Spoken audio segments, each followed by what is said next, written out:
Here we go again, action fans. Another year, another series of exciting, daring, blistering, or comforting action films.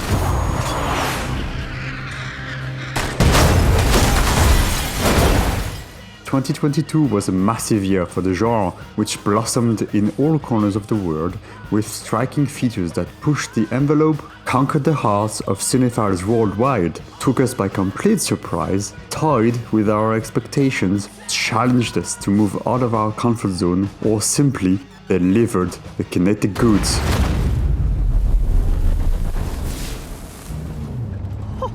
The year 2023 has been rich, diverse, even challenging at times for the genre, with massive films underperforming despite their qualities for some, and smaller productions blowing expectations out of the water.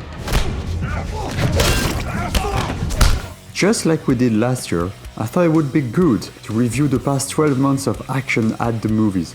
Not to create a ranking of any sort, but to shine a light on all the action films I thought had something interesting to offer. And oh boy, was 2023 full of mind-blowing moments in action cinema. We had massive franchises pushing spectacle ever further, cult characters reclaiming the big screen with energy, indie talents cementing their grasp on the genre, the return of absolute masters of action with new and even incredible films, the emergence of new talents in front and behind the camera, or even just some old-school action movie goodness. Good. You did good. In 2022, the biggest American action events of the year were the work of veteran players of the film industry. And it is once more the case this year, with new movies from the always reliable Cruise-McQuarrie duo, stunt legend Chad Stahelski, and the great John Woo himself. Just give me a second. Yep. Mm-hmm. Thanks. Okay. Yep. You ready? I'm ready. Let's start with Mission Impossible 7 Dead Reckoning Part 1, the penultimate chapter in the Tom Cruise-led action franchise, which has been on a winning streak since Ghost Protocol came out back in 2011. And although the box office success was not on the menu this year, with this 7th installment underperforming with regard to the studio's expectations and the money it cost to shoot the film and keep everyone employed during COVID shutdowns, I must say that Christopher McQuarrie is still able to craft propelling and exciting action set pieces. Baby!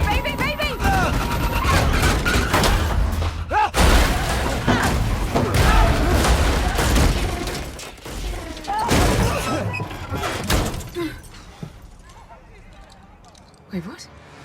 As had been the case with Fallout, some of the action bits were imagined and designed before writing the story itself, which sometimes does become a bit of a problem as the narrative can feel less carefully thought out and compelling. I regret the way the character of Ilsa Faust was handled here, and was sometimes surprised by how clinically emotionless McQuarrie's direction can be at times. However, the scope, ambition, and excellent execution of the various bravura set pieces had no trouble winning me over yet again.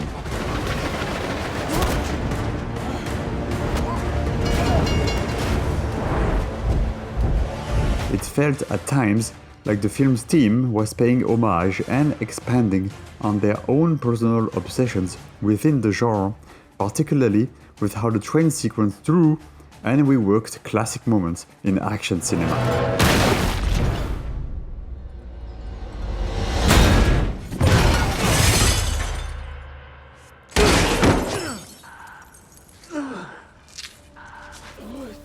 Another returning action franchise was, of course, the one starring Keanu Reeves and directed by former stunt performer and action designer Chad Stahelski.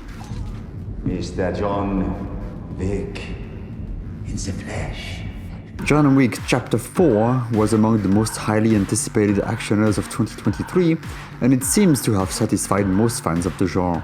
I have the utmost respect for the craft of action filmmaking and for the people who make these films. Their commitment is remarkable. Stahelski's career, 8711, all the people involved, they've given us so many good films over the years. But the John Wick saga doesn't really speak to me personally. What the fuck is this, man? I find the action particularly repetitive and unimaginative compared to other films I'll be talking about in this video. I understand the appeal of ultra-efficient assassins, but the never-ending waves of disposable goons end up hurting my suspension of disbelief whether or not the filmmakers are in on the joke, and I know they are.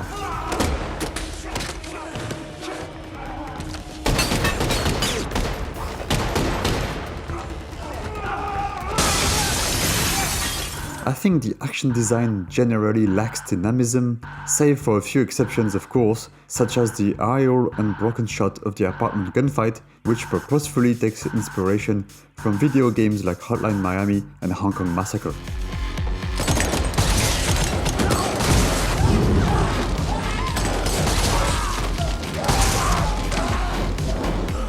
The behind-the-scenes footage reveals the extremely intricate logistics that went into creating such a scene, which to me is a standout set piece in a film that should have been more exciting overall in terms of action design. It's really cool that Stahelski included action stars such as Donnie Yen, Hiroyuki Sanada, Scott Adkins and Marco Zararo of course, but I wish he had given some of them more space to truly express themselves physically. In any case, I was still happy to see John Wick one more time on the big screen, and I'll be just fine if the franchise ends here. I look forward to what Stahelski can do on both Highlander and Ghost of Tsushima. Yeah.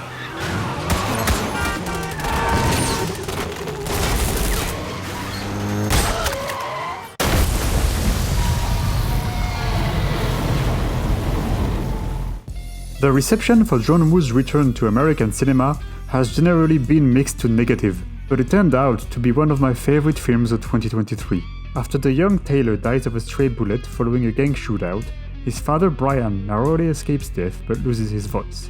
Drifting apart from his wife and the world as a whole, he sets out to avenge his son by tracking down the members of the gang in question.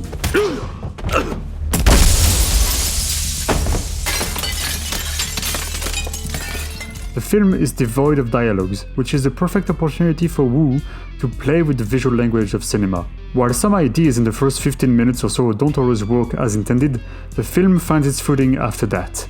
The lack of words makes sense, since words have become powerless for Brian, who is consumed by pain and the idea of revenge. He cannot talk and won't let the words talk to him. Throughout the film, Woo offers several visual ideas to convey powerful emotions without words.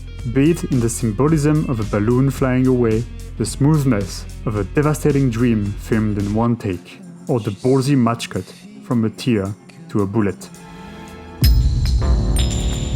Shots echo each other to take the visual grammar to a heightened style of storytelling, one of the most important being the shot of Brian being cinematically reborn when he tears the veil between him and the camera at the shooting range. This shot is echoed later by another one, similarly framed by giant Christmas bubbles and closing the epilogue of his existence. Silent Night is a flawed but baroque throwback to vigilante movies of yesteryear.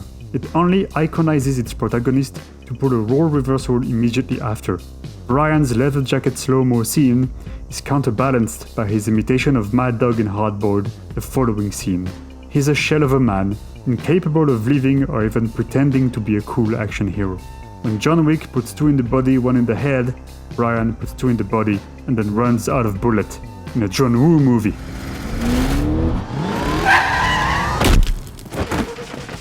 What makes those three action films particularly interesting is that their creative powers, context of production, or concept theoretically allowed for opportunities to push boundaries further than ever before in the genre. With their 8th film already in the works, and the relative freedom they enjoy within the industry, the Mission Impossible team has enough leeway to toy with easily recognizable genre settings and update them. Thanks to the success of the first 3 films, Stahelski gained enough freedom and resources to imagine unusual ways of filming action. And of course, the very concept of Silent Night almost automatically classifies it as an exercise in genre discursivity.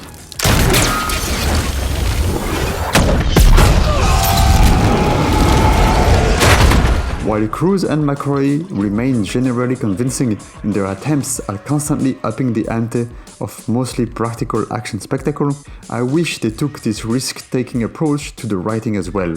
More playfulness with genre tropes and more overt attempts at remodeling them cinematically could propel the franchise to even higher levels. As mentioned before, I think Stahelski hit the target with the IIO Runner, but unfortunately, the rest tends to fall into comfortable and familiar territory when the Wick saga could be the ideal place to experiment more drastically. Cinematically speaking, John Woo's film turned out to be the most discursive and stimulating for me, with the director taking advantage of his silent premise to craft an efficient visual narrative and deliver a revisionist bloodshed film that frames violence as a grieving tool, as the opposite of art and creation, a weapon of self-destruction that brings only more death and suffering. Man, it's good to see Woo back in the game. Come on, Chuck. Come on, cowboy. Bring it.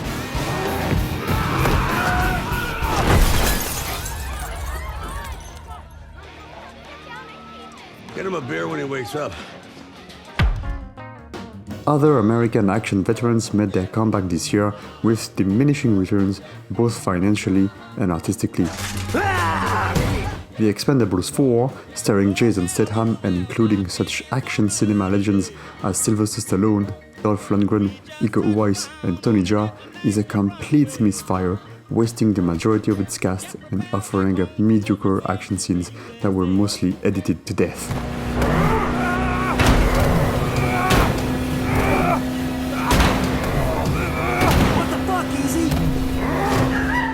It feels like no one cared, which deeply saddens me as a fan of these great stars and performers.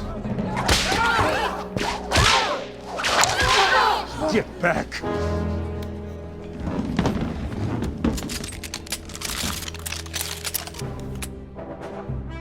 The return of Indiana Jones felt perhaps less phoned in and more genuine emotionally speaking, as the presence of James Mangold at the helm was somewhat reassuring. Unfortunately, even a director so strongly inspired by Hollywood films of yore could not rekindle a flame that had been extinguished for too many years.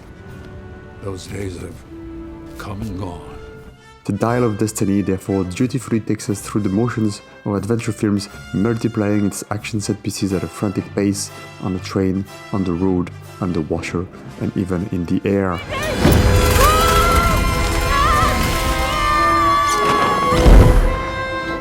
There is a lot happening on screen all the time, but nothing of importance. Skilled stuntmen get swallowed whole by a monstrous CGI machine far removed from the kinetic energy of the original trilogy. Not a single moment stands out, not a single idea remains, and the unconvincing images washed over me, leaving no trace whatsoever. The actors and some more intimate moments somewhat save the film, which absolutely never justifies its existence or its immense budget.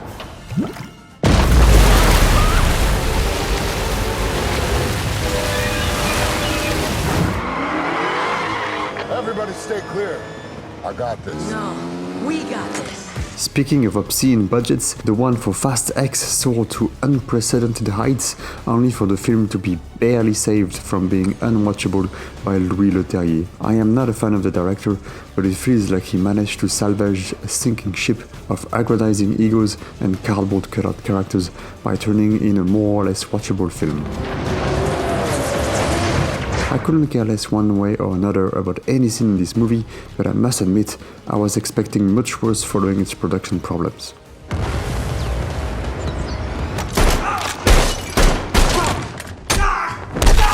I was also looking forward to Antoine Fuqua's Equalizer 3, and while not a misfire, the intentional tone shift as compared to the previous chapters mostly removes the film from the action space.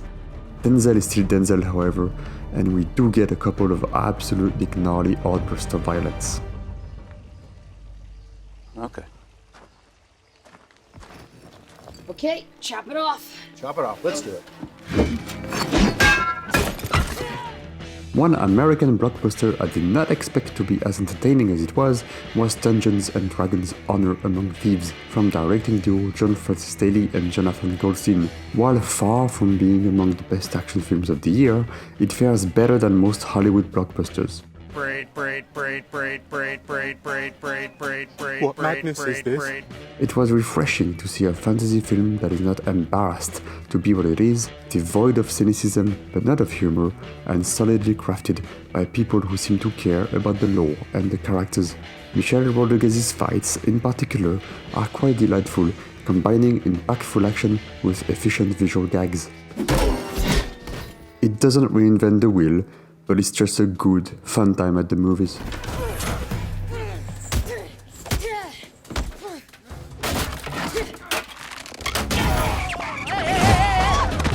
You can hurt somebody! More fun was to be had in the realm of animation with the much-awaited Spider-Man Across the Spider-Verse, the sequel to the 2018 hit movie. Look at you! You grew, huh? Had a little growth spurt? Yeah. As expected, the direction and visual dynamism of the film exude an unparalleled amount of energy, propelling it to the highest planes of stimulating cinematic experiences on par with masterpieces like Promare. The animation medium is used to its full possibilities, giving birth to shots and sequences rarely seen before, which is not so surprising given the presence in the directing team of Joaquim dos Santos, who served as director for Justice League Unlimited, Avatar: The Last Airbender, The Legend of Korra, and Voltron: Legendary Defender. I think this is going great. Still bubbles on here.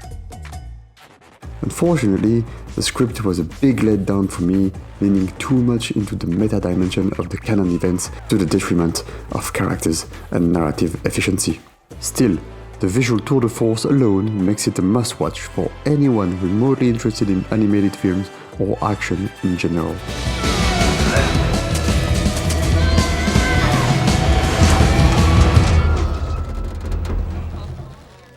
Yeah, I think it's a Banksy. Yo, check this out in slow-mo. Dude! That's the best thing I've ever seen. Hey, let's try that again, but with ninja stars. Another animated movie I had trouble getting into because of the writing, but whose animation performances I admire, is Teenage Mutant Ninja Turtles: Mutant Mayhem from director Jeff Lowe, who had made The Mitchells and the Machines in 2021. You hurt? Yeah, I don't think this is gonna help people like you.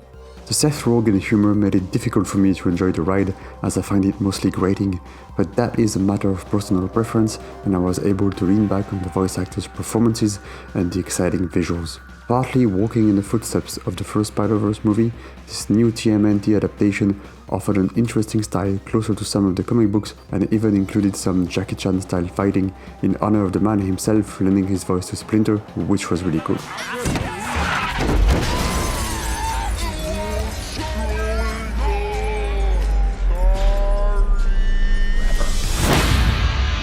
Write this down. Kick first, be awesome, make money. So cool.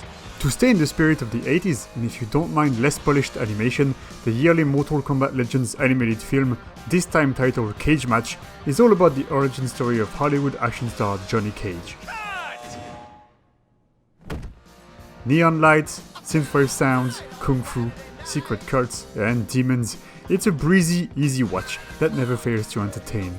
I won't remember it for very long, but it has settled the fact that I will always tune in for a new Mortal Kombat Legends adventure and get my yearly dose of cool fatalities.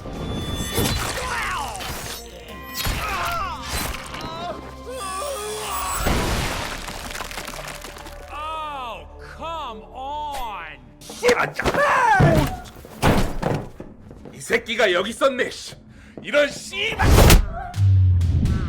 Speaking of cool, the coolest cop in Korean cinema was back in town this year with the Roundup No Way Out, the third installment in the Madame So-led action franchise. If you're looking for a comfortable little actioner that knows what you're here for, then look no further, as this threequel follows the same basic through line as The Outlaws and The Roundup. In other words, Ma Dong-seok looking both charming and menacing at the same time, delivering witty one-liners and occasionally slapping fools into another dimension. The NCIS-type plot and somewhat weak villain hurt the film a little bit, but as soon as Don Lee reappears on screen, you know you're in for some old-school organ-crunching punches.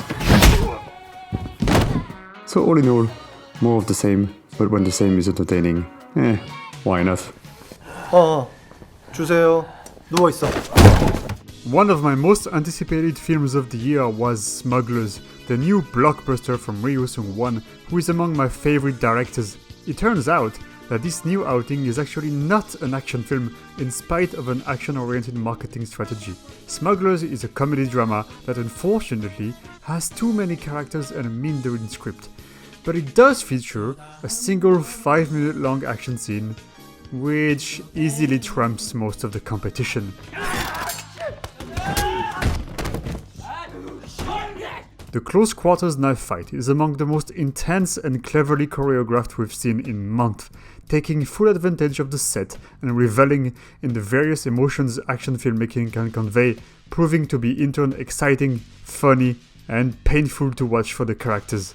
So, not an action movie, but one of the best action scenes of the year. I must admit that beyond just Ryu Seung-won, the other Korean actioners of the year have mostly been underwhelming. A few have been bought by Netflix, such as Kill Boksoon, a John Wick-like story of professional assassins who have to contend with strict rules. The main difference being that the protagonist, played by Jeon Do-yeon, must also juggle with a conventional civil life that involves her teenage daughter. 그러게. 되게 재밌는 관점이네. I enjoyed the film overall, despite the fact that the script lacks focus and too few characters receive proper development.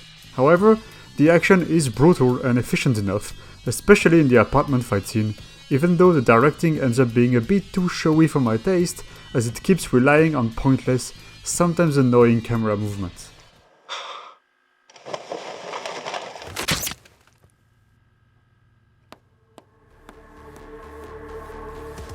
I had a similar problem with Ballerina, another female-led actioner from Korea, this time starring actress Jeon Jung-seo. I thought it was actually even worse here, as the director gave in to over-editing and nauseating camera movements that severely hamper legibility.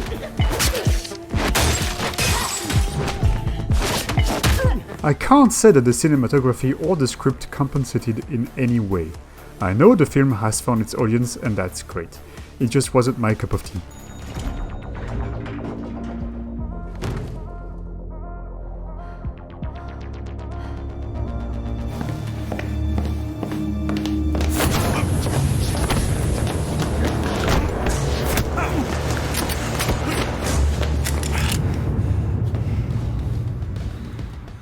For more women-led actioners, Korea also released the period spy thriller Phantom, directed by Lee Hae-young and starring female dynamic duo Park So-dam and Lee Han-hee.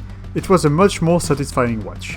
Solidly crafted, the film takes its time to set things up through a convincing old-fashioned espionage narrative before letting loose in the second half through several striking action set pieces. Nothing properly mind-blowing, but it is robust genre filmmaking on a solid budget.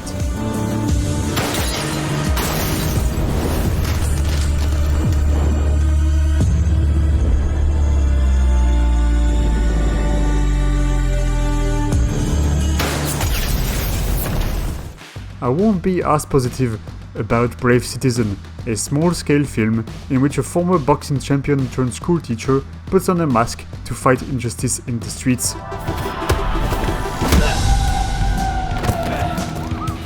The film focuses mainly on drama and the sort-of comedic nature of its premise to little effect, unfortunately.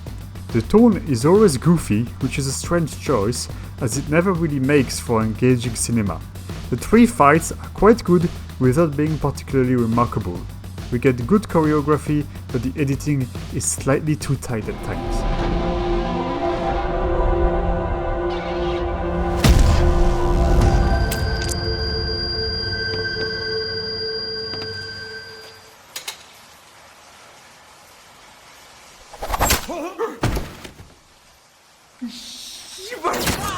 Other Korean actioners that were originally promising quickly turned out to be quite forgettable.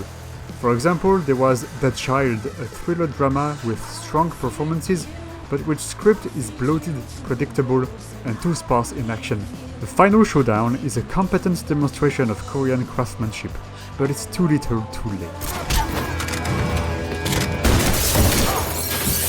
There was also the unexpected action, comedy, horror, adventure film Dr. Cheon and the Lost Talisman, which isn't actually bad and turns out to be a solid enough directorial debut for Kim Song-sik. However, it never really rises above middle of the road, pleasing but forgettable entertainment.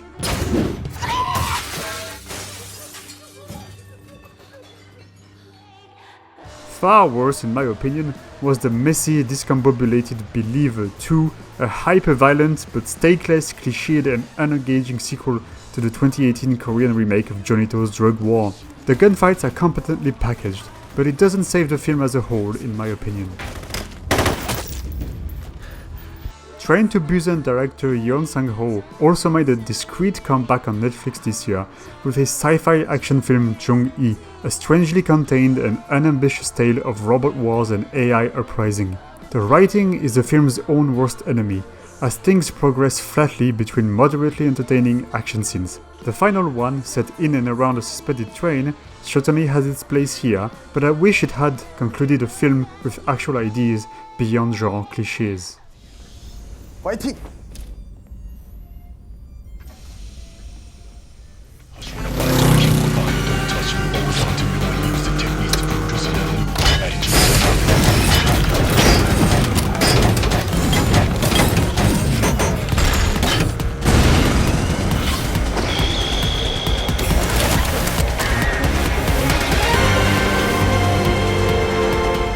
In terms of Asian sci-fi actioners, I'd say you had better sail east to Japan and check out Hideaki Anno's latest blockbuster Shin Kamen Rider, a loving and flamboyant reimagining of the beloved tokusatsu franchise. While some details in the writing and character interactions might seem strange to people who are unfamiliar with the genre, especially in terms of exposition dumps, I thought Anno's approach combined the best of both worlds, retaining the idiosyncrasies of the series while injecting his own philosophical leanings to the Kamen Rider universe. The newest take is certainly less postmodernist than what was done on Shin Godzilla, but it feels more like a true auteur blockbuster than the already quirky and entertaining Shin Ultraman from the year before. The action scenes pay homage to the original series and propel the franchise toward unexplored territories, with each one offering something different in terms of scenography and direction. Such variety and creativity are extremely rare at this level of production, and several sequences easily rank among the year's best. I immensely enjoyed the excessively brutal and gory opening, the ballsy, toned-down finale, and the grasshopper-looking duel in the sky, but my personal favorite is the fight against the Wasp Woman, in which Hideaki Anno and his action designer Kei Yatabushi deliver a pretty unique and stimulating representation of super speed in live action. Among the year's best, in my opinion.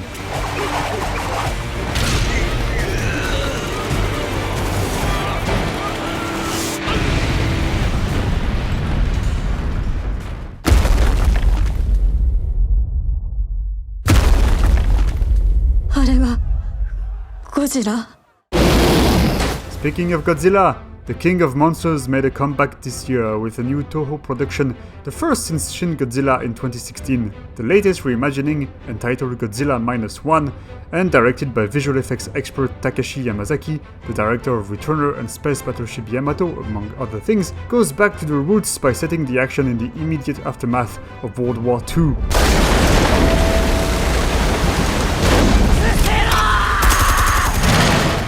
It has some of the strongest human characters ever written in the genre, and manages to dive into its themes of trauma, honor, family, and rebirth with panache and sincerity. The designs and effects are extremely impressive, and the disaster scenes rank among the best and most thrilling in the franchise. One of the most satisfying and phenomenal blockbusters of 2023.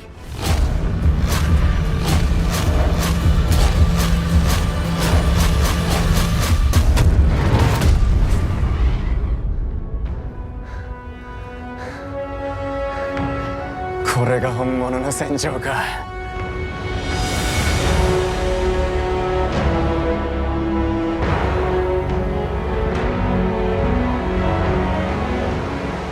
Two Japanese blockbusters that came out in 2022 in the local market but only became available in 2023 internationally are the franchise mastodons Kingdom 2 Far and Away and High and Low The Worst X.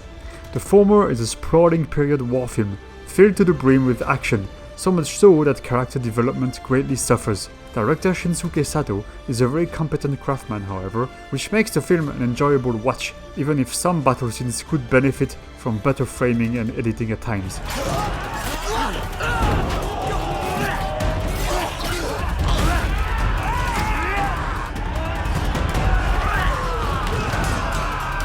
The third part was released in Japan in 2023, but we'll probably have to wait another few months globally to see if the filmmaker managed to strike a better balance between characters and frenetic action.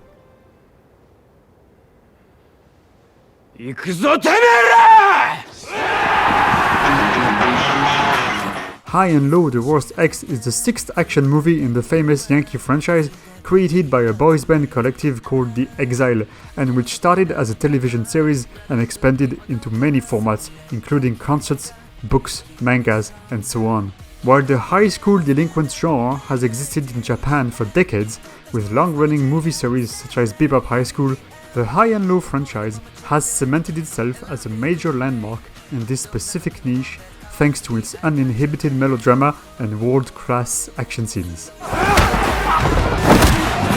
The franchise would deserve an in-depth video of its own, but I'll just say here that this new film retains the energy of its predecessors well enough, even though it doesn't feature any logistically astonishing one-take brawl which have become a staple of the franchise over the years.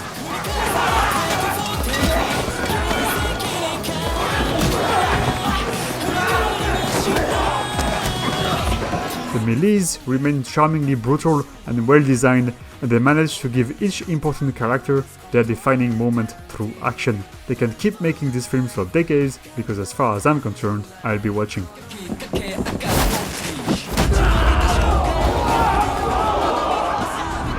世の中の大多数の人はアクションにリアルなんか求めてないの。ファンタジーでいいんだよ。For the last couple of years, Japan has been at the forefront of indie action filmmaking, and one of its main creative forces is a man named Kensuke Sonomura, an action director whose superpower is seamlessly combining martial arts technicality with street-level chaos. His signature style, a unique mixture of precision and unpredictability, found its way into no less than 4 films this year, including 2 of my own favorites. 1%er marks the return of indie action star Tak Sakaguchi and of Sushi Typhoon director Yuda Yamaguchi in one blistering meta-actioner that looks back on Tak's career and suggests an extension of the actor's own wave combat system based on flow-like movements and zero-range momentum. The film will no doubt annoy those who think Tak can be full of himself, as it completely leans into the actor's persona and peculiar position within the industry. He plays an actor who thinks that real action movies must be performed by a real martial artist, and that the industry as a whole is going into another direction. ファンの期待に応えるのが俺の仕事だ。ファン。 While location scouting for a new film, he and his assistant come face to face with a group of Yakuza looking for hidden cocaine. Sonomura's action design is striking and varied, and culminates in an incredible duel against newcomer Togo Ishii that I consider among the most astonishing of recent memory. Many will find the final twist unnecessary, but the journey is worth it for all fans of action cinema.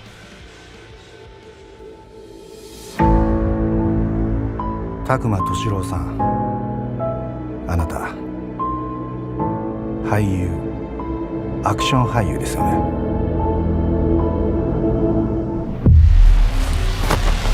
あ、一応佐野さんに連絡した方がいいかな。いや、事後報告で一緒。ダメだ。Last year, I talked about Baby Assassins, a high school comedy drama containing remarkable action scenes designed by Sonomura. He and director Yogo Sakamoto have reteamed for the sequel Baby Assassins 2 Baby, which sees the two young women expelled from the League of Assassins and targeted by a male duo of aspiring professional killers. It's basically more of the same light-hearted humorous tone and Gen Z body dynamic, with maybe a tiny bit more action than the original.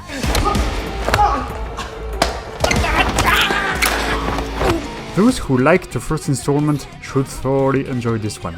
I would still recommend it to action fans in general, as Sonomura's action design and actress Saori Izawa's physical performance are nothing short of astounding.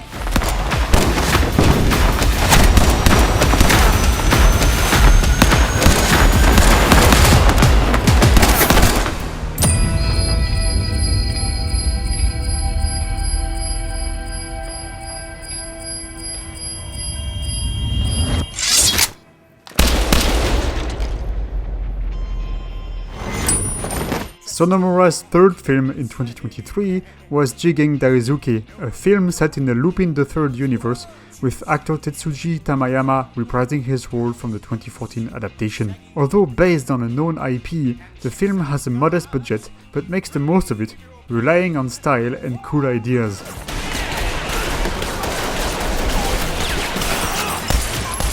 While the first half is quite atmospheric, there is quite a bit of action in the second one, with Sonomura applying its wild imagination to gunfights rather than hand-to-hand combat. And there is, of course, this insane wheelchair showdown scene, which perfectly illustrates the power of action cinema in terms of creativity and representation.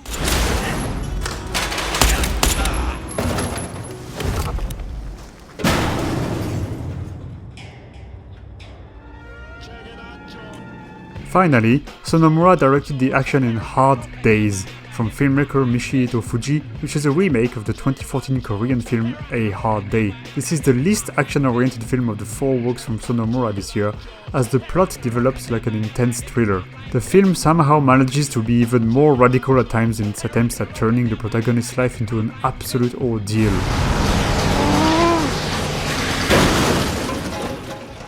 The few bits of action that we do get are just fine, taking a more grounded and less technical or heightened approach than the previous ones. A solid enough film if you haven't seen the original, but otherwise, not a must-see.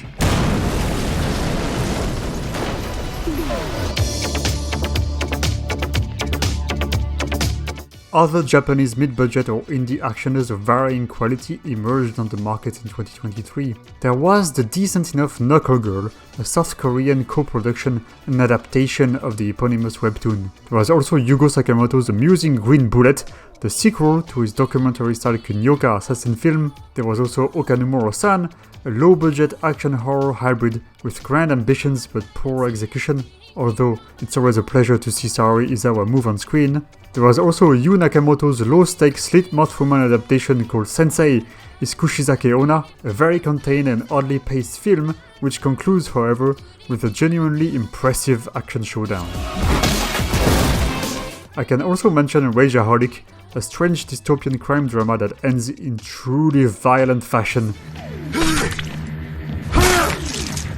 and the offbeat but enjoyable fantasy Mad Cats. Kurando Mitsutake's latest film Lion Girl also came out this year. It's a dystopic tokusatsu with lots of titties and a bit of funny and a bit of kung fu. I cannot say that it was as transcendental an action sexploitation experience as I'd hoped, but if you're into that sort of thing, you can give it a shot. Some of these films have toured a couple of festivals, but others are near impossible to find outside of Japan. For example, this year, I saw a really odd but interesting film called Generalprobe 7. The story revolves around a group of young actors portraying iconic characters from various Shakespeare plays, all coming together on stage. When one is found dead, tensions arise and the situation spirals down into an all-out war as the actors start beating each other up and unsheathing their swords.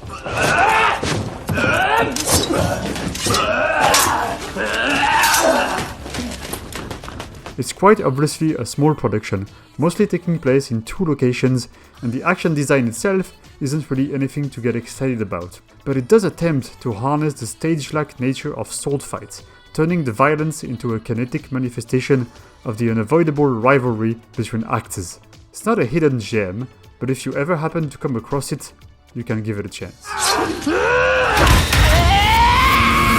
One of my indie favorites was made last year but only started timidly crossing borders in 2023. Directed by Hayate of Karate Kid fame, the first mission is basically the action version of One Cut of the Dead, a micro-budget film that tells the same event twice from different points of view.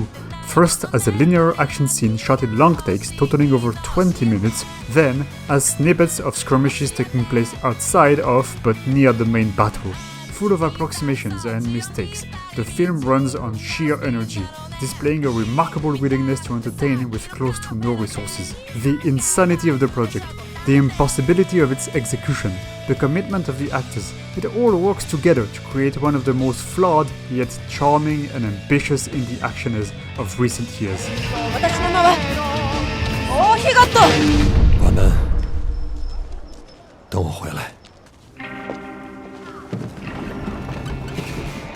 Japan is not the only industry producing martial arts movies. Case in point, China's output remains gargantuan, especially on the direct-to-streaming front. But the best martial arts flick, and in my opinion, action film of the year 2023 was 100 Yards, a period kung fu caper directed by Zhu Haofeng, one of the most interesting directors in the genre.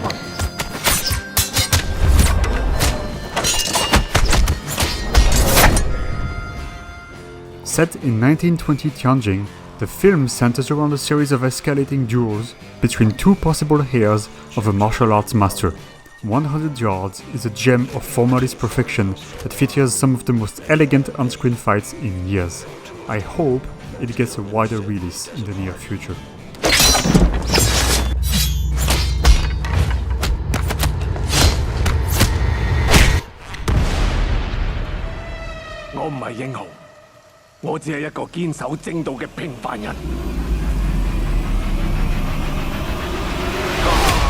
Donnie Yen was also headlining his own blockbuster, a wuxia fantasy named Sakura. It was generally well received by fans of the genre, and while I had a lot of fun with Kenji Tanigaki's always playful and exciting action design, some scenes are pure visual bliss, I thought the film suffered from weak writing and annoying characters, and that's saying nothing of the fake-looking aesthetics. I don't think I will revisit it very often, but the Donnie Yen Kenji Tanigaki duo is always worth a watch for fans of action cinema.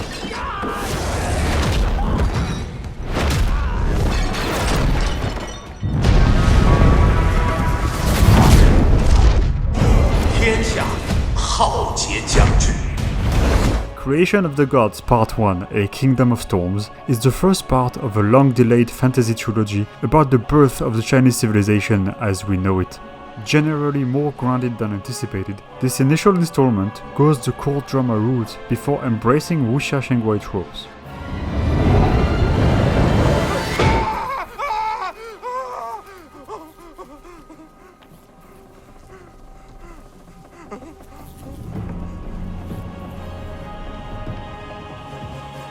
It may seem a bit confusing for Western audiences unfamiliar with the Chinese foundational myth one can find in the Investiture of the Gods literature, but it does include characters you might have encountered elsewhere, like the superpowered Neja.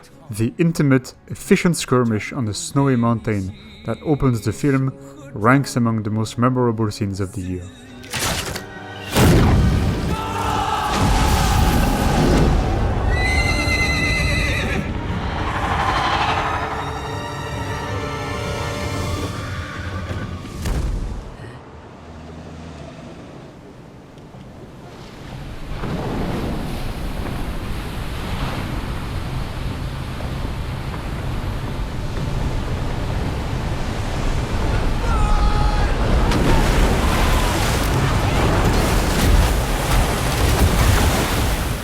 Another Chinese blockbuster of note was The Wandering Earth Part 2, a prequel to the 2019 sci-fi film. Chinese productions don't come any bigger than this, and this new film benefits from more narrative focus and emotions than the first one, despite paper-thin characters. I will say though that it is a bit too long, clocking in at nearly 3 hours, with exposition segments that feel too didactic. On the plus side, however, we are treated to stunning visuals, great set pieces, and cool ideas.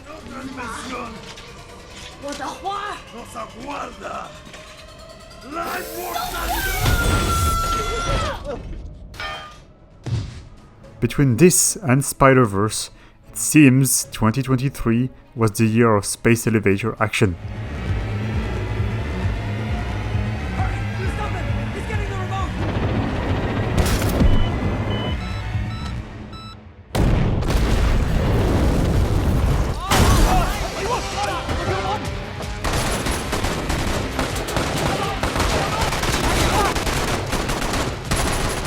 Remember how 4 films action directed by Kensuke Sonomura came out last year? Well, 4 films directed by Hong Kong filmmaker Herman Yao also reached theaters in 2023. His first and best was The White Storm 3: Heaven or Hell.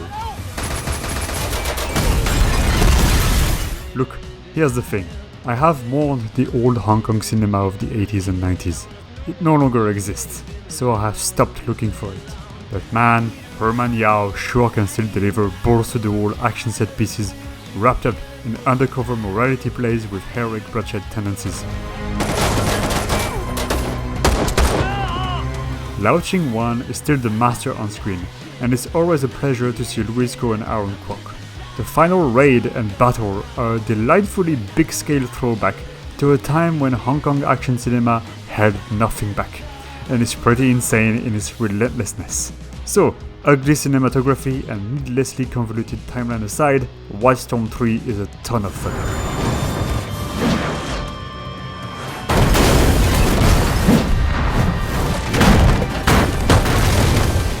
Also starring Risco, but actually filmed a couple of years ago and only released in 2023, Herman Yao's Death Notice is an absurdly frenetic police procedural thriller with bursts of satisfying action. You have to let go of your disbelief a bit, but the director makes sure to keep things going at breakneck speed.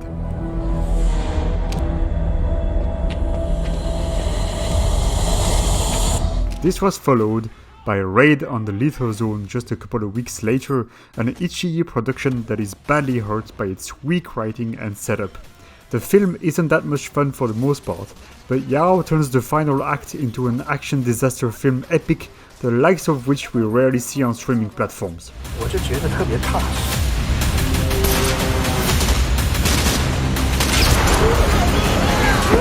That leaves the filmmaker's 4th film of the year, Moscow Mission, another solid actioner that never lets up, going from a train heist to car chases and explosions, culminating in a seriously cool warehouse shooter that ends with a Russian jet getting wrecked in pure Herman Yao fashion.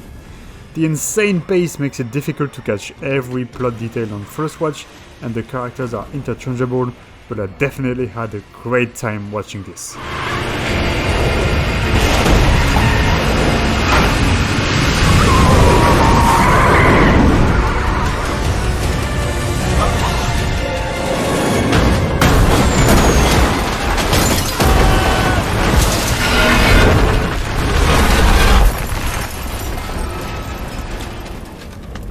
The Chinese film industry is more lively than ever, especially in terms of sheer production numbers. Dozens and dozens of movies come out every year on Chinese streaming platforms, and it can be a bit challenging to keep up.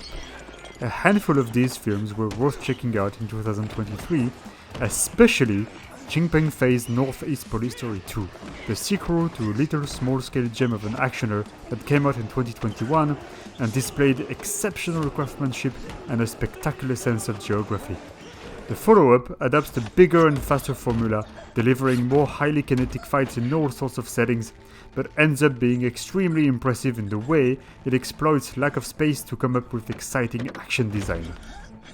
The camera is mobile but stable enough not to induce nausea, and most importantly, every shot feels carefully planned out to extract maximum impact and satisfaction.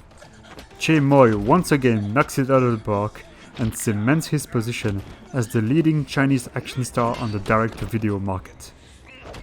Other Chinese DTVs that I can recommend to fans of the genre include Firestorm, Lamb Game, Bodyguard 2, Bloody Border, and the absurd but insanely entertaining Fighter, a film that seems terrified of going 5 minutes without an action scene. Plus, you know, it's kind of fearlessly insane.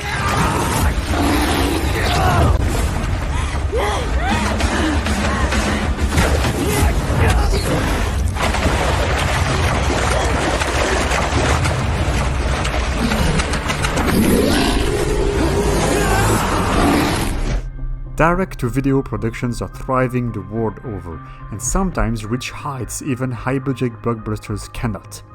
Such was the case this year of Jericho Ridge, easily among my favorites of 2023. The film is director Will Gilby's feature debut, and tells the story of Tabby Temple, an injured police officer who must survive the night as her police station is besieged by heavily armed attackers. This is everything I want from low-budget actioners, the distillation in its purest form of optimal genre efficiency.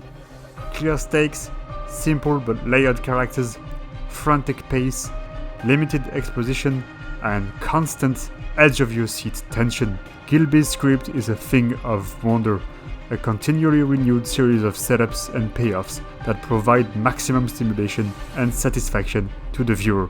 I cannot recommend this one enough. I said run, motherfucker! Step up! You take control of this!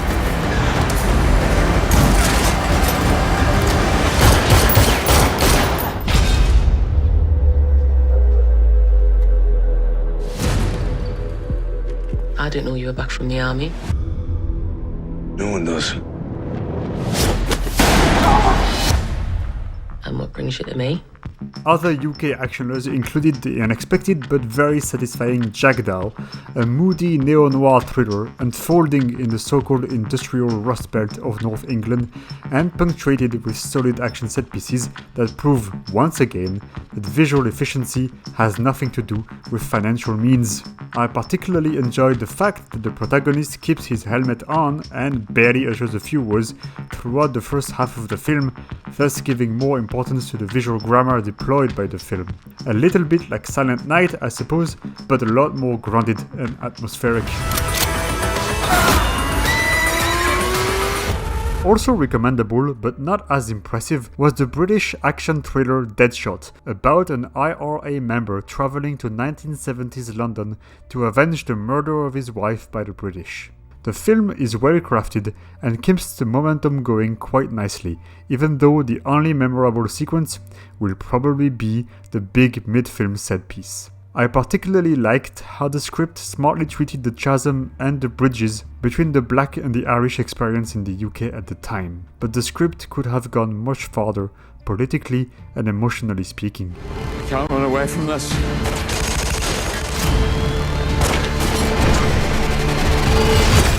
A similar criticism can be applied to Jessie V. Johnson's latest, the period action piece Boudica, led by the always convincing Olga Kurylenko. This time, she's playing a Celtic queen rising up against the Roman invaders in ancient Britain. Fans of the director and of the sword and sandal genre should appreciate the filmmaker's ability to craft immersive battles with very few resources, even if the first half of the film, more focused on drama, proves a lot more difficult to get through.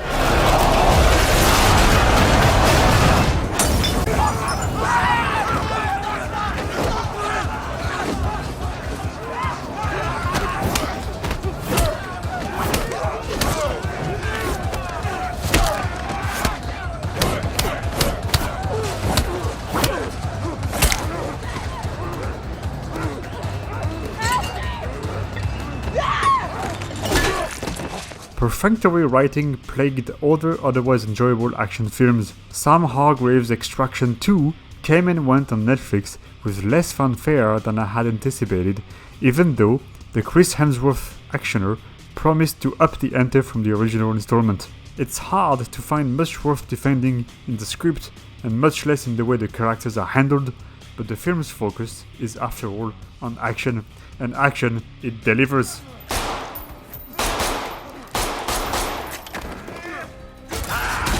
The design of each set piece has something interesting or cool to offer, and Hargrave's direction is mostly efficient, despite a tendency to overcomplicate things for the sake of spectacle.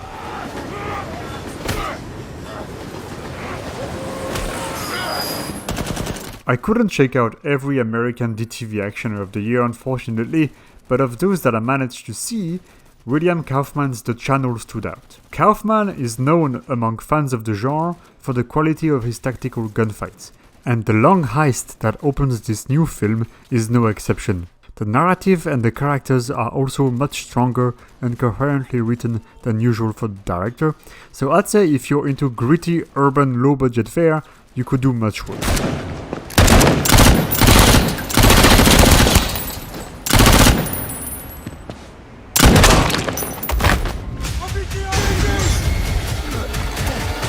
Kaufman directed other films this year, most notably Warhorse 1, in collaboration with Johnny Strong. This is a bit of an odd project, since Strong did a bit of everything on the film, from writer to director and producer, to composer and even color grader and VFX supervisor. This is his project through and through, but Kaufman is billed as co-director, probably for the action-packed finale that offers a carefully designed and long gun battle that takes great advantage of the environment. The film will only appeal to fans of war pictures and survival narratives, I suppose, and does not have much more to offer except a pretty convincing performance from the very young actress Athena Turner.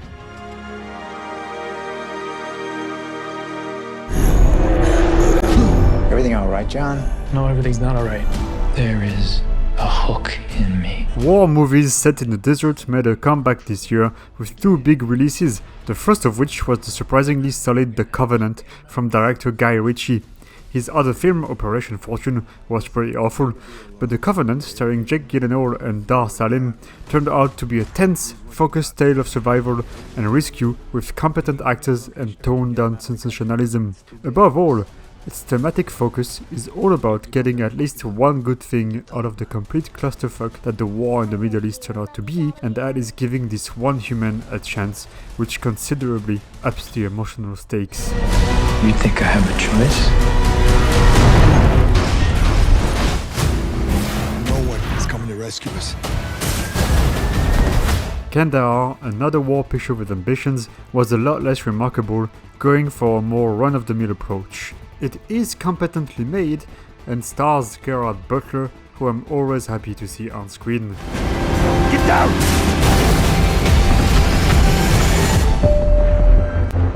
Which is why I can also recommend checking out Plane from director Jean-François Richet, a straightforward disaster action flick that harkens back to the 1990s blockbuster of the week era of dad action movies. An equally solid and forgettable Sunday programmer. We're gonna hit. We're gonna hit.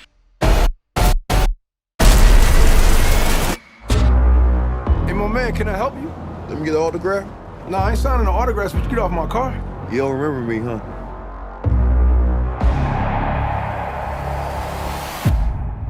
Damien. The mid-budget range of old-school flavor action movies encompassed many films in 2023, starting, of course, with Creed 3, the directorial debut of Michael B. Jordan. I can't say that I am a fan of the genre, but I can see the film clearly has its qualities with strong characterization and grounded drama. The fights also hold their own, and Jordan has confirmed on several occasions that he took inspiration from anime to direct these scenes, which becomes very obvious in terms of composition and editing.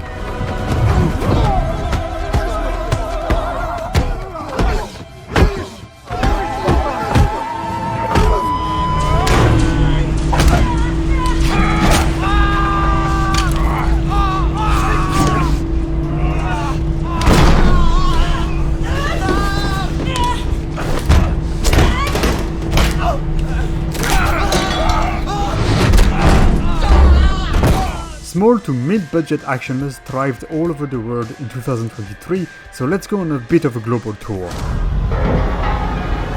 Europe stepped up quite a bit, with France in particular delivering no less than 5 noteworthy action films. The first and most remarkable among fans of the genre was of course Farang, or Mayhem in North America, directed by Xavier Jeance and starring Nassim Lies with action direction from Jude Poyer, a regular collaborator of Gareth Evans, who worked on a brutal Gangs of London TV show. Farang tells the redemption arc of a man who wants to leave his criminal past behind and move to Thailand to start a new life. As fate would have it, he soon finds himself fighting for his adoptive daughter's life against a whole gang of local criminals in increasingly violent and epic hand-to-hand battles.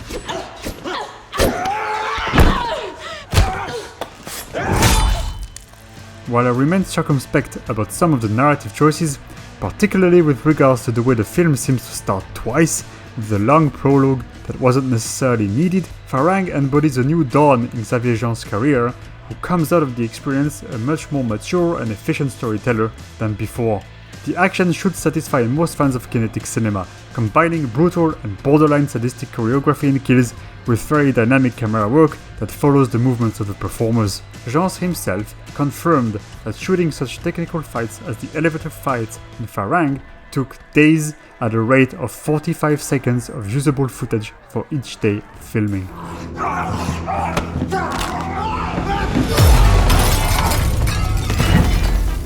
Nassim Lies also starred in the action comedy Nouveau Riche, or All Time High in English, which is another beast altogether, centered around the dysfunctional relationship between two losers who spend their time lying to others and to themselves. The film will be unbearable to watch to whoever cannot stand stories focused on moronic characters. If it is your cup of tea, however, know that the film also contains a few enjoyable action scenes midway between Farang and John Wick, I guess. Nothing too mind-blowing, but I must admit I laughed quite a bit. I heard something about Stephanie you won't like.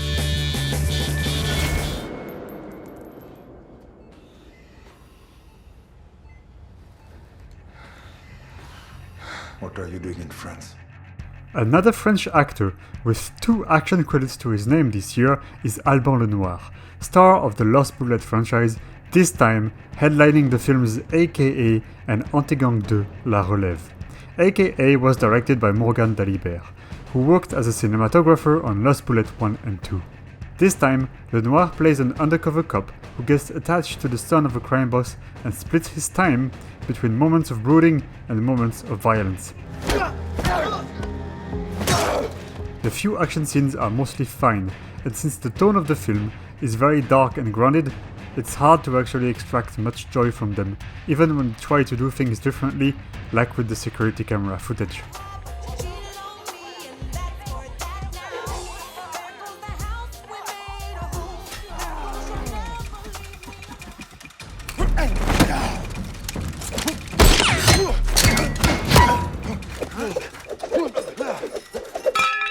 The sequel to Antigang, which itself was a remake of The Sweeney, is much more lighthearted and focuses on the dynamic between Lenoir and his daredevil independent teenage daughter.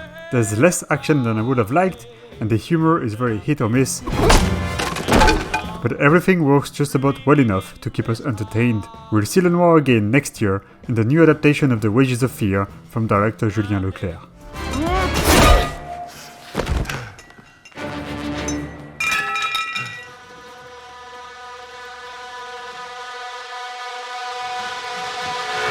The most idiosyncratic French film that included action scenes was perhaps Vincent doit mourir, or Vincent must die, from director Stéphane Castan. Vincent is just an average Joe who overnight and without any explanation becomes the target of unmotivated, random attacks from his colleagues, his neighbors, homeless people in the street, random strangers, anyone. Vincent therefore decides to isolate himself to avoid having to fight for his life, but things are not that simple, and soon the situation escalates into near-apocalyptic proportions. Action is not the film's primary focus, but its premise is very action-oriented, and gives birth to at least one unforgettable and shocking fight that will forever be seared in my memory, where Vincent and one of his attackers end up struggling for their very lives in a pond of mud and literal shit. The scene goes all the way, and in a way is a pretty good example of how odd, unusual, and gripping the film is. The concept is a good opportunity to explore many themes, from the inherently violent nature of modern society to the power of love in the face of imminent death. Faut qu'on se casse là. Tu crois qu'on va y arriver?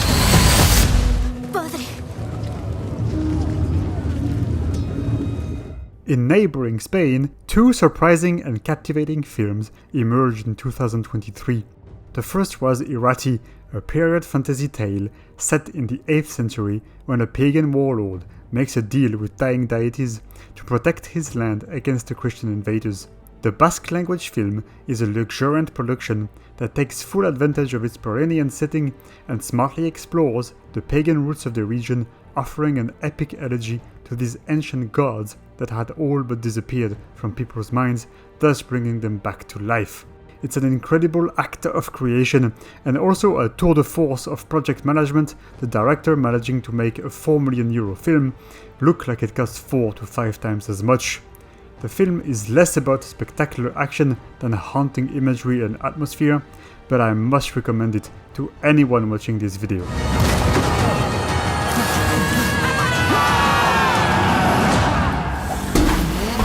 Spanish brawler I'll Crush You All also debuted at some festivals, and while a bit rough around the edges, it's a damn good piece of indie action. It's about ex-boxer and ex-convict Tarado, aka Wacky, who has finally put his life back in order after a spell in prison. He has gotten a job at a garage, has moved in with his ailing 90-year-old father, and broken up with his crazy girlfriend. When his father suddenly dies, shady characters start knocking at his door in the dead of night. It doesn't take long after that for Spanish Statham Mario Mayo to start massaging people's faces with his bloody fist. And director Quique Narcea has fun, retooling some tropes of heightened action cinema to his rural, naturalistic context. Not a masterpiece, but a potential stepping stone to a more dynamic Spanish industry in the action genre.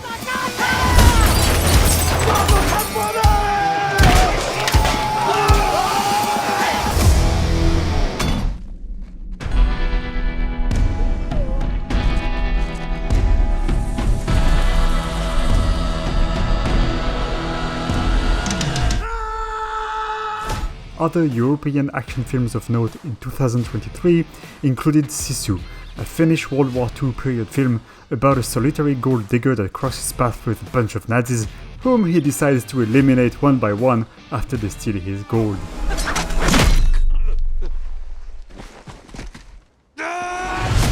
The premise was very promising, but I found the film lacked generosity, several kills happening off-screen, and those that were indeed shown were generally quite tame. The geography and editing left a lot to be desired given the director's previous films.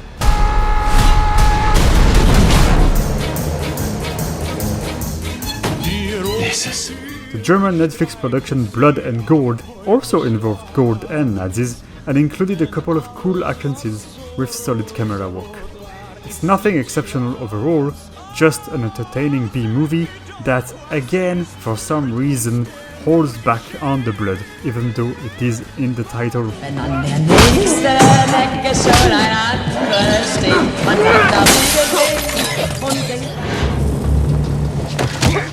Come here, you. Let go! You won't find him. Blood for blood, life for life. Further east, Poland got to be part of the conversation for a little while with the film Mother's Day, a dark, depressing-looking actioner that is entirely carried by the performance of its lead actress. The action is bountiful, but deeply annoying to watch for me anyway, because the directing calls so much attention to itself, it destroys any semblance of immersivity. Everything looks fake and rehearsed, but I appreciate the enthusiasm. If you like this kind of showy, needlessly convoluted way of filming in action, you can give it a spin on Netflix.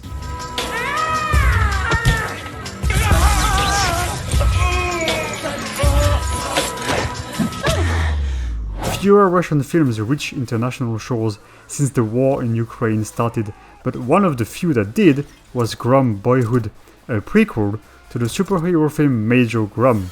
This is an altogether smaller production while we wait for the actual sequel set to release in 2024, but this chapter does include one memorable set piece that alternates between really cool and really confusing.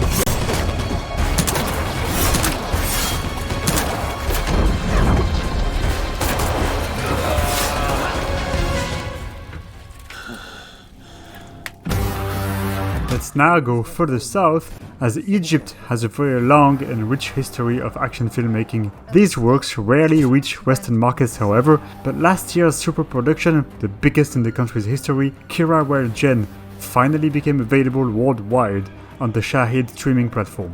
The easiest way to describe the dynamic at play would be to say that it is a bit like RRR, since we have a duo of male leads that become friends and work together against the British colonizers. I realize, however, that this is reductive, as Kirawar Gen is about the specific history of Egypt and the way it turns its recent past as a subject of nationalist cinema. The action is fairly good throughout, and the production value a massive step up from many older Egyptian action movies.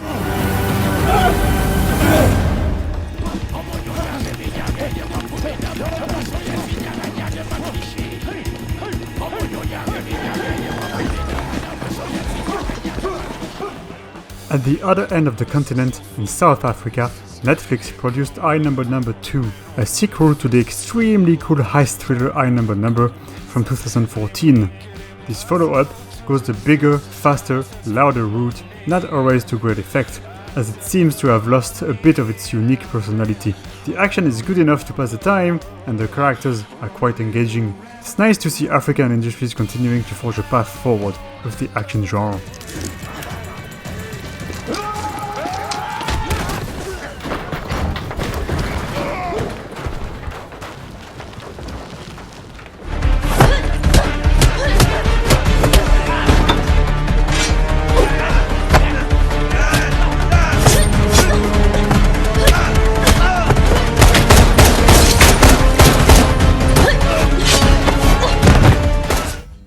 In Southeast Asia, several noteworthy or downright great action films came out in 2023. We had the Vietnamese blockbuster Furies, a prequel to Fury that came out about 4 years before.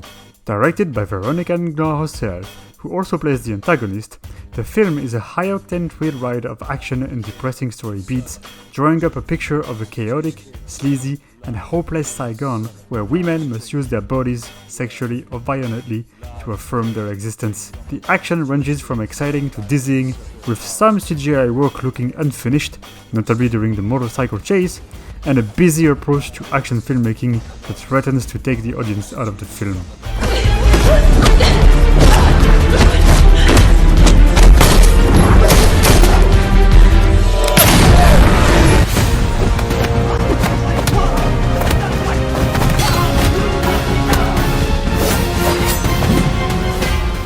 Dan Trong Tran's Bad Blood, also from Vietnam, rose to the highest levels of action cinema in 2023, delivering several remarkable set pieces that harness the impact and creativity of old-school Hong Kong actioners while always feeling like their own thing. The action design proved to be quite varied, notably with a sharp and bloody opening scene,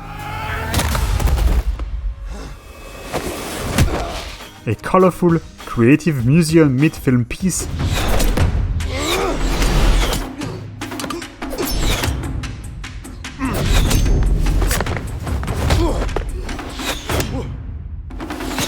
and a tight, controlled climax on a boat. The story is basically just taken, but well made, so not too many surprises here, but with perhaps a little bit less redundant dialogues and one more kinetic showdown, the film could have made it to the very top.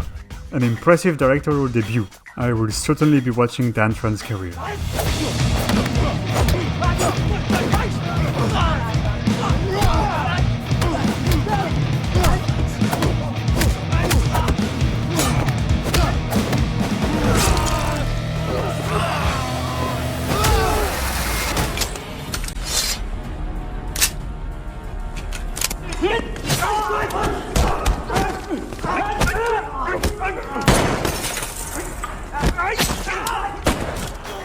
In Thailand, Kun Pan 3 came to conclude the trilogy dedicated to a sorcerer cop fighting bandits during the Cold War.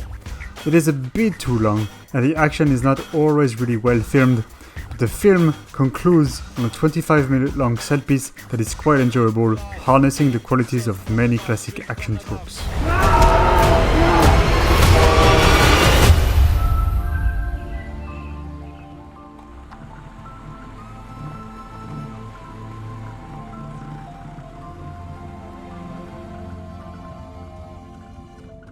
Malay director Aril Abu Bakar, who made the cool little surprise Deed of Death a few years ago, was also back with Walid, a strangely structured film that is 50% intimate drama about a teacher teaching kids how to read, and 50% bone-crushing action through a 45-minute long fight scene in a construction site where the fighters keep switching opponents, breaking a few bones in the process.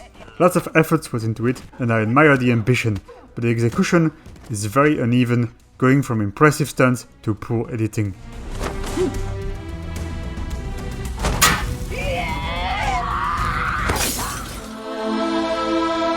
Allow me to quickly teleport to the other side of the world, in South America, to evoke Ernesto Espinosa's meditative Chilean martial arts film Fist of the Condor, starring the always incredible Marco Zaror.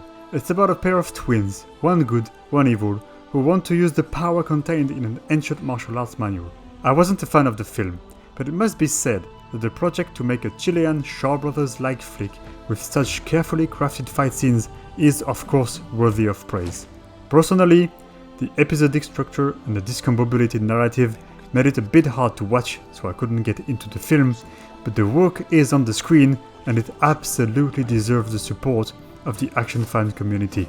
Small scale, grand ambitions.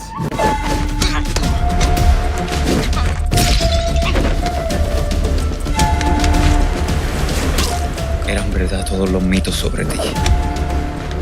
Todo era verdad. ¿Quién crees que soy? Rude. Similarly small scale, and perhaps even more charming, was Nida Manzoor's Polite Society, a film at the intersection of Britain and India, which tells the story of a young aspiring stunt woman who wants to protect her big sister from her future husband, whom she believes to be a bad person. Cultural idiosyncratic comedy ensues, with a great dynamic between the sisters, and the film is punctuated with small martial arts scenes. The action is pleasant enough, and even if I found that the film's various tones didn't gel together properly, it's absolutely worth seeking out for fans of indie action cinema.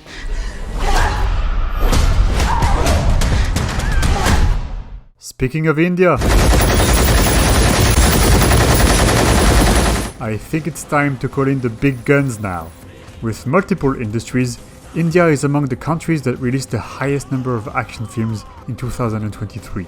It's nothing new, but this year has really epitomized the diversity and vitality of Indian action cinema. Sometimes, people who don't watch Indian films tend to think that all blockbusters from the region are masala entertainers featuring over-the-top action, but the reality is much more complex and more diverse. 2023 certainly did deliver its fair share of run-of-the-mill masala blockbusters, headlined by legendary actors. We had the Balakrishna star, Veera Simha Reddy, with its beheadings and its car exhaust.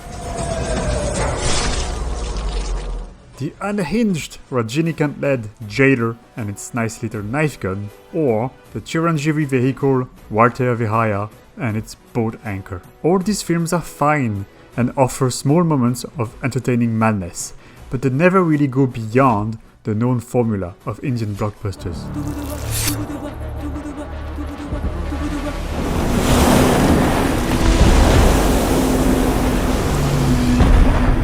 The lush historical epic Ponniyin Selvan Part 2 also concluded the story started the year before, but it adopts a much more sullen tone.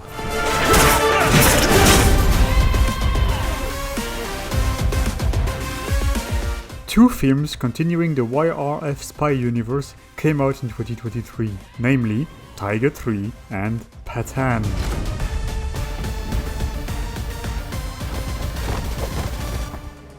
The former is nothing really special, feeling a bit bloated and never really reaching the heights of the two previous Tiger installments. Oddly enough, Salman Khan has less screen presence than usual, but Katrina Kaif proves once again to be a strong lead actress. The first half lacks panache, but things pick up in the second half thanks to competent action scenes and an extremely rousing guest appearance from the king of Bollywood himself, Shah Rukh Khan.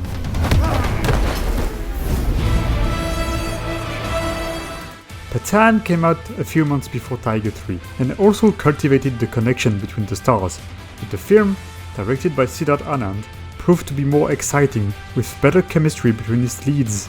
Each consecutive set piece is bigger than the last, and John Abraham makes for a deliciously charismatic villain.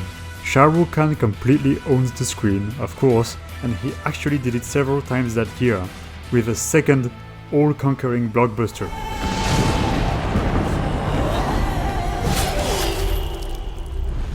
Jawan goes all in on the Shah Rukh Khan iconization with the story of a modern Robin Hood of sorts who uses terrorist-like methods against government officials to force them to make the lives of all Indians better. It's a movie steeped in mythological and heroic iconography that delivers some of the most entertaining sequences ever put to film.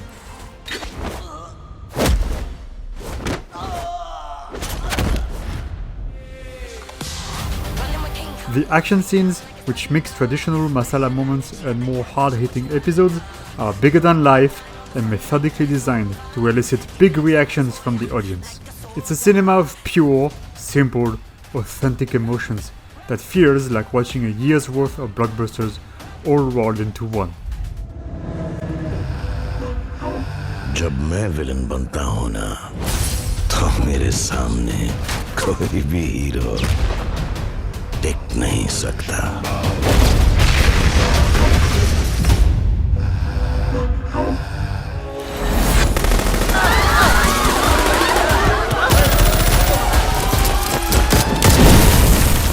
There were other Indian blockbusters of note. The Tamil language film Tunivu, starring Ajit Kumar, is another take on the Robin Hood trope, this time directly targeted at banks themselves. Kumar brings in the attitude and keeps the show going at all times. Director Vinod delivers several memorable action scenes and manages to strike a slightly better balance here than in last year's Valimai between mass moments and engaging character work. The film still lacks emotions and a stronger villain, but is still worth checking out.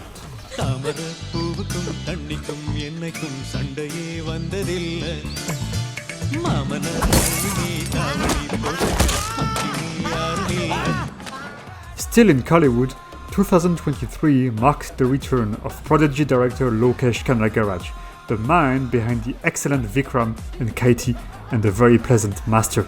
This time, he teamed up again with superstar Vijay to deliver his own take on the history of violence trope. Leo is a super fun romp that never slows down, piling ideas up restlessly with unrestrained glee. Some ideas work and some don't, and as a result, Leo contains some of the best action scenes of 2023.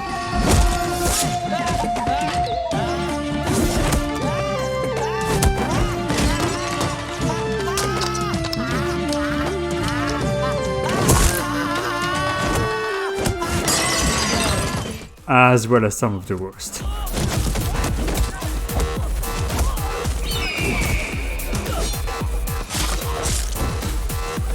Some directing choices and less than stellar CGI unfortunately weaken certain scenes, but it should be noted, however, that the action designed by the Anbarif brothers, who have also worked on the KGF films, is never less than impressive and always stimulating.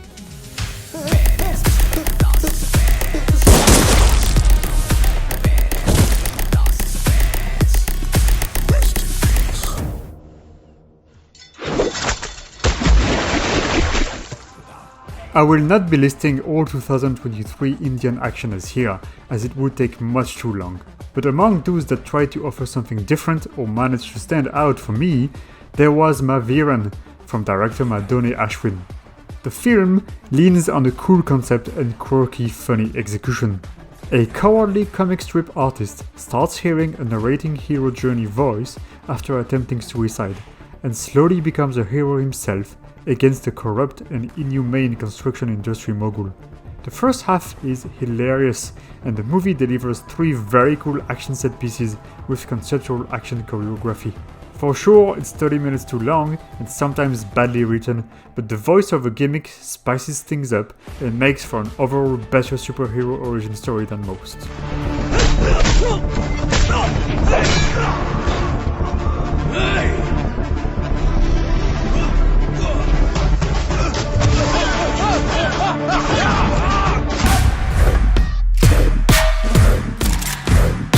Welcome to the world of Mark Antony, Mame.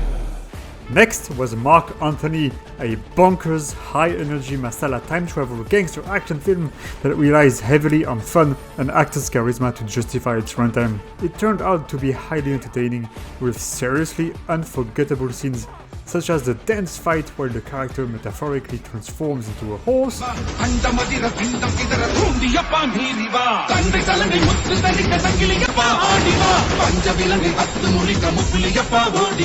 high-octane double-decker brawl,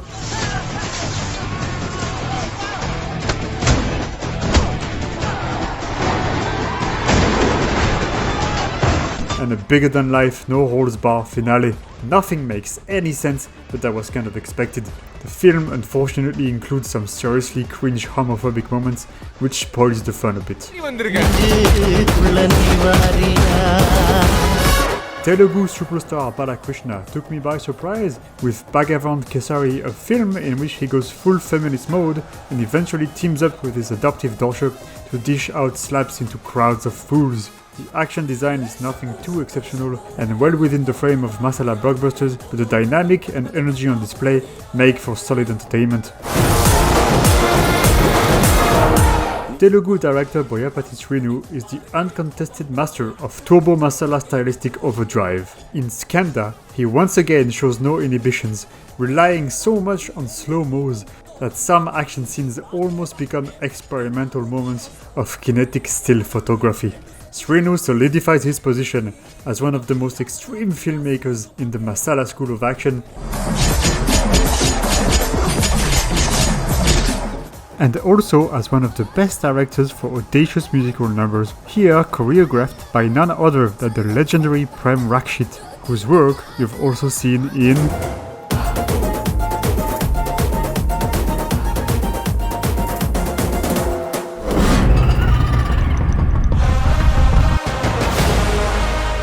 Speaking of RRR, S.S. Rajamouli's previous hero star, Prabhas, internationally known for his portrayal of Bahubali, also made a sensational return with the Telugu language blockbuster Salar Part 1 Ceasefire, directed by Prashant Neel, the filmmaker behind the KGF diptych.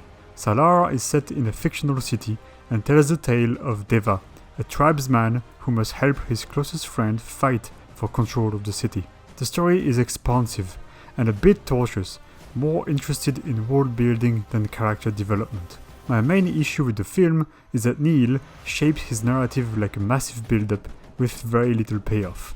It makes it hard to care very much about the characters for whoever isn't a devoted fan of Prabhas. I do appreciate, however, the complete lack of cynicism and the faith put into extreme iconization. Action-wise, the unbarried stunt choreographing duo returns for a new collaboration with the director, and they deliver solid work, even though their stunts tend to unfortunately be lessened by Neel's refusal to hold his shots for more than a couple of seconds. The editing is also more discontinuous and less striking than KGF Chapter 2, which is a bit of a disappointment. Still, the sense of wonder does emerge at several points, notably during the sacrifice to the goddess scene and for the final team-up fight.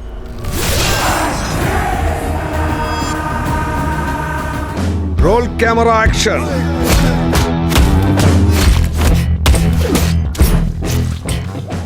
While not really an action film, as it is far from the film's primary focus, I feel I should mention the amazing Tamil film Jigatanda XX from Karthik Subbaraj, an intense, heartfelt, and powerful, important ode to westerns, gangster films, and the potential power of cinema as a force for change and a force for good. Cut!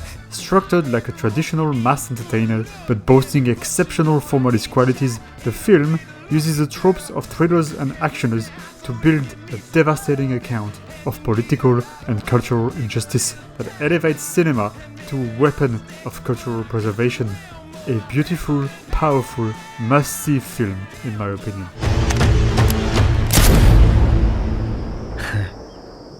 Holy fuck. That's my best fucking shot ever. As I said before, India is the country that displays the most variety in the way it handles cinematic action, going from the hyper-stylized, naturally, to the hyper-kinetically violent. This approach was to be found in more films than usual in 2023.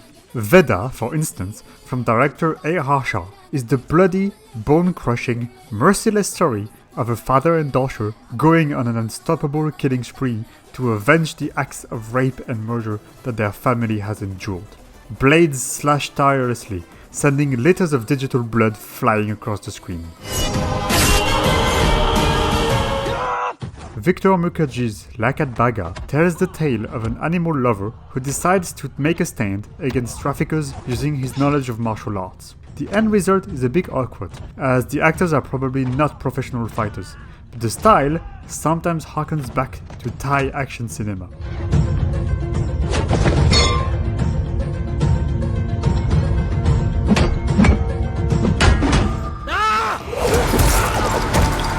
The unexpected Malayalam actioner RDX Robert Downey Xavier, the directorial debut from Nahas Hidayat, proved to be a flawed but stylish effort that mixes typical masala action with more grounded and kinetic scenes, such as this one.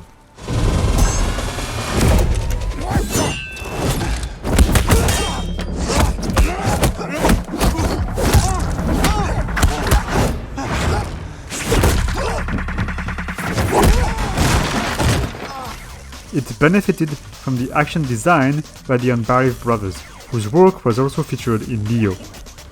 Other lesser-known examples from 2023 include Ranjit Jayakodi's Michael, which boasts strong action design but suffers from poor framing and editing.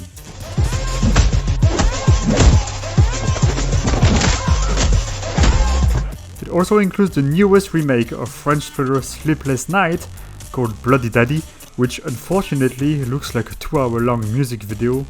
Also the small-scale, otherwise forgettable cop film Hunt.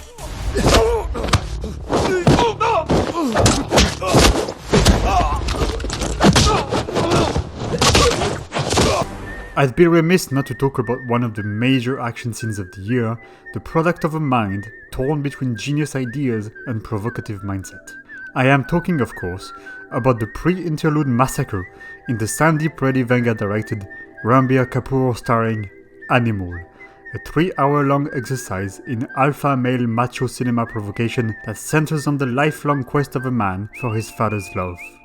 Deeply entrenched in specific narratives of violence, the film turns the climax of Brian De Palma's Scarface into an extended bloodbath when Kapoor's character grabs an axe and fights off dozens of enemies alone while his men stand back and sing a warrior's song in the background. The scene, which is the closest thing the film has to a dance number, is a sight to behold. The cinematic expression of pure rage, a frantic, exhausting experience in on-screen violence. Some have said that it was the most graphically brutal action scene in Indian cinema, which may be true for now.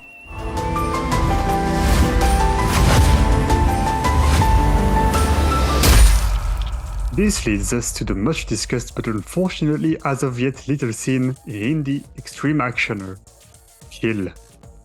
The reason you're seeing my face right now is because as of the making of this video, the studio has not released any promotional material for the film except for one poster. I was lucky enough to see the film in Toronto and to interview Nikhil Nageshpat, its director, a few weeks later, so I thought I should talk about the film as part of this video, since we're talking about the most important action movies that I've seen in 2023. So I know this is really a 2024 release for most people, but it's also a good way of, increasing word of mouth and increasing the hype around this film. So it's the story of Amrit Rathod. He's a special forces soldier from India who boards an overnight train with his best friend, and their goal is to find Amrit's girlfriend, who is also on the train with her family because her family wants to marry her off to someone else. So Amrit wants to prevent that from happening. In the meantime, during the night, a group of about 40 bandits also board the train and they start robbing passengers. All those 40 bandits, they're all part of one family, extended family. And so very soon, fights break out between the Special Forces soldiers and the 40 bandits. So it's really 2 against 40. And for about 40-45 minutes, It's a pretty traditional, hard-hitting, intense actioner. And after 45 minutes, there is a switch, an emotional switch in the protagonist, which makes the tone of the film change, and it becomes much more radical, becomes much more gore, becomes much more violent. So it does away with the formalist specificities that we see in many Indian blockbusters. There are no slow-mos, there are no speed ramps, there are no musical numbers. All of that, this is gone in favor of a more extreme approach to filming action on screen. So it's getting compared, obviously, to The Raid, to The Night Comes for Us. It's similar in the way the filmmakers wanted to portray the action on the screen, but the fighting style is different. The setting is different, the tone is different, and the goal, I think, is slightly different as well. Here we have a Korean action designer who collaborates with the Indian team. Oh Se-young, he worked on Snowpiercer, for instance. And because the film is set on a train for the most part, then we're in confined spaces, and the action design and the camera work, they have to walk around the obstacles that come with such a setting. So it's a very stimulating piece of action filmmaking. The rights have been bought by Lionsgate for North American and UK release. So according to the rumors, Q1 or Q2 of 2024. So eventually, the wait will come to an end, and we will get to see images of the film online, and then eventually the film in wide release. So I know this is more of a 2024 release, but I thought in the meantime, it would be good to share my enthusiasm with you guys as part of this overview of 2023.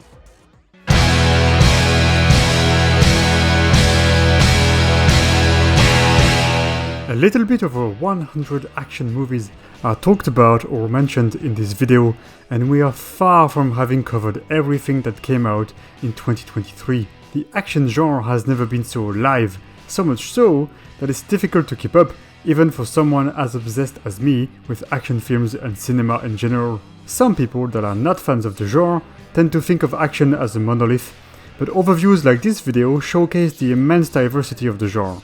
Looking at the top productions in terms of reach and staying power within the discourse, it's interesting to note that there is a growing tendency to film fistfights relatively close to the performers with medium close-up shots, sometimes integrating the movements of the camera to the choreography of the fighters. This can be seen in Furies, Ballerina, Farang, Kill Boksoon, Walid, Northeast Police Story 2, or even Baby Assassins 2. Some use handheld cameras, some use elaborate tracking shots, and others pre-programmed robotic camera cranes that exploit motion control technology.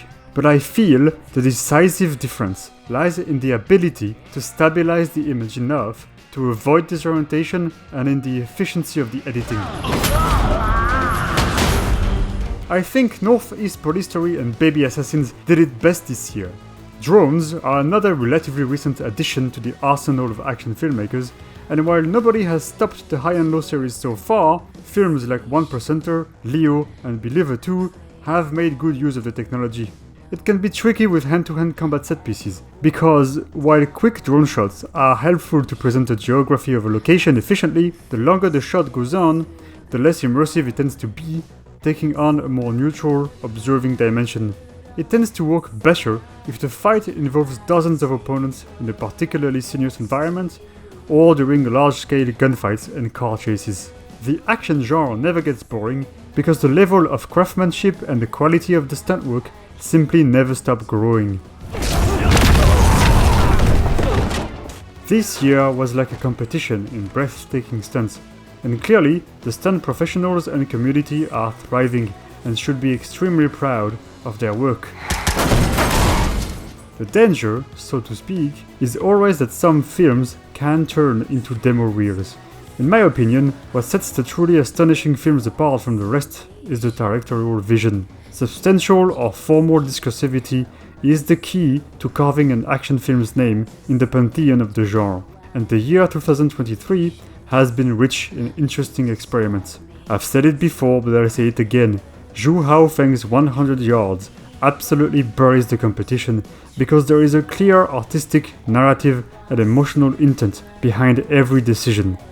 At the end of the day, what truly sets an action film apart is a combination of skills and creativity.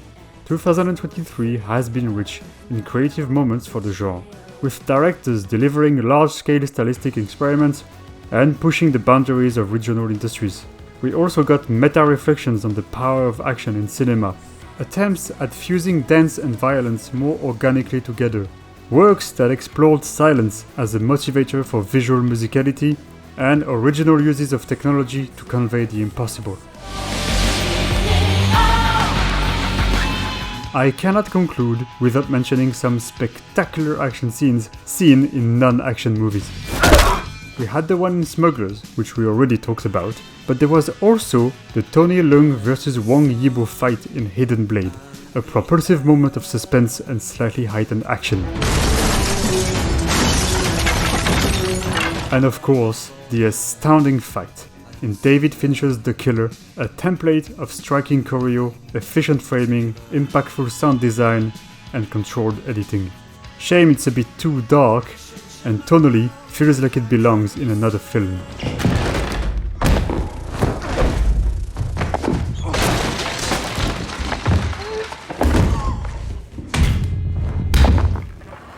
You picked the wrong house, motherfucker. Alright, enough beating around the bush. The best fight scene of 2023 was to be found in my favorite film of the year, Hundreds of Beavers. Hundreds of Beavers is not an action movie, it's an everything movie, a masterpiece of DIY slapstick comedy and video game-like writing structure that never lets up.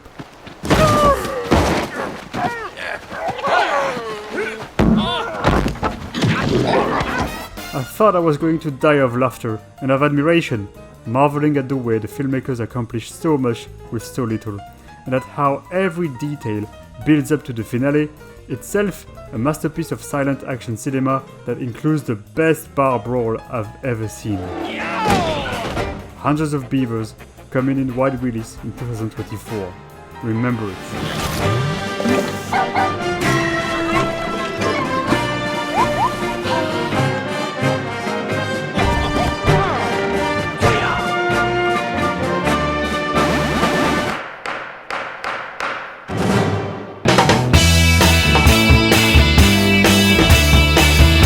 There are several action films that I was unfortunately unable to catch this year, but they will hopefully benefit from a wider release in 2024, such as the Japanese period actioner Revolver Lily, Takeshi Kitano's latest samurai flick Kubi, Yoshihiro Nishimura's time-traveling ninja romp Onimanji, and Cambodian caper KTV Killing Time Violently.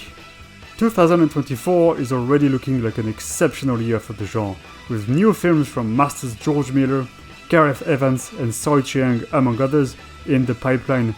So please, enjoy the snippets of coming attractions, and if you liked this video, please share it, like it, leave a comment, and let me know what were your favorite movies of 2023.